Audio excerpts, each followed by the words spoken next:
सोने की घाटी पार्ट 12 ये। शनैः शनैः पूर्व दिशा में सूर्य का उदय होने लगा।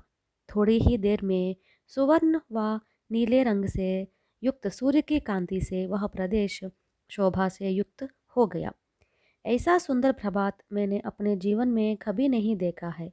मेरी तो समझ में नहीं आ रहा है कि वास्तव में मैं इस वक्त हूँ कहाँ। जयराज आश्चर्य में आकर बोल उठा। तुम अभी भौतिक विश्व के समीप ही हो, मगर यह भौतिक विश्व का अंश नहीं है। यहाँ का सूर्य न केवल प्रकाश व गर्मी ही देता है, बल्कि सब कुछ प्रदान करता है। तुम्हारा हृदय यदि शुद्ध और पवित्र है तो सूर्य तुमको ज्ञान संपन्न बना सकता है। वृद्ध पुजारी ने समझाया। आप तो साधारण पुजारी नहीं बल्कि परम योगी है। जयराज ने कहा। दिव्य सुंदर शोभा से युक्त उस देवी की प्रतिमा के नेत्रों से आनंदाश्रु झरने लगे।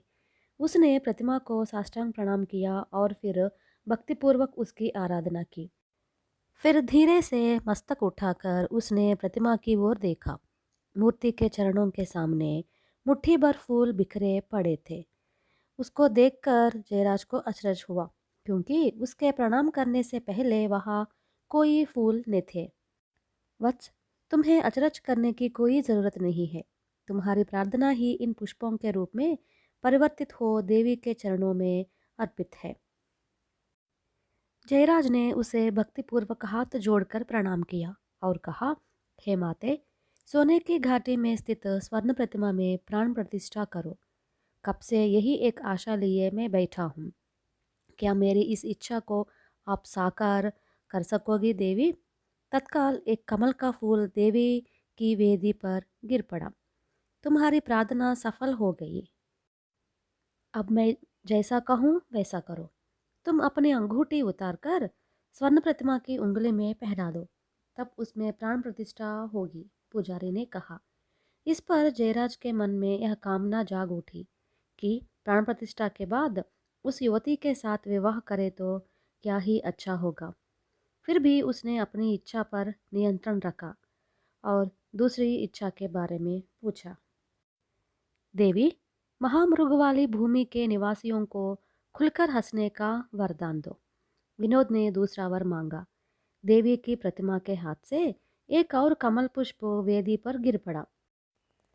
तुम्हारी दूसरी इच्छा भी सफल हो गई, पुजारी ने बोल उठा। इसके बाद जयराज ने पुनः भक्तिपूर्वक प्रार्थना की। माते, संतुष्ट एवं शांति भूमि के निवासियों को गाने की शक्ति प्रदान करो। इस बार तीसरा फूल देवी के हाथ से खिसक तो गया, पर वेदी पर नहीं गिरा, बीच में ही लटक कर रह गया था।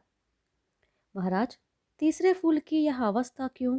आप इसका कारण जानते ही होंगे, मुझे समझाने की कृपा करेंगे? संतुष्ट व शांत भूमि के लोगों को संगीत सीखने की आवश्यकता नहीं है। इसके अलावा जिस युवरानी ने तुमसे मुलाकात की, उसे छोड़कर वहाँ का कोई और व्यक्ति संगीत सीखने की कामना भी नहीं रखता। इसलिए केवल युवरानी ही संगीत सीख सकेगी। इन शब्दों के साथ फूल बीच में लटक रहने का कारण पुजारी ने समझा दिया। जयराज के मन में यह व्यथा ठीस रही थी कि उसे एक और वर मांगने का मौका नहीं रह गया। फिर भी उसके मन में यह विचार आने लगा कि एक और वर मांगने में क्या हर्ज है। दूसरे ही क्षण एक विचित्र ध्वनि सुनाई दी। उसने मुड़कर देखा, पर उसे स्पष्ट रूप से कुछ दिखाई नहीं दिया। उसे लगा उसके चतुर्दिक कोई परिभ्रमण हो रहा है। साथ ही पर्वत, घाटियां, नदियां सब गिरते जा रहे हैं।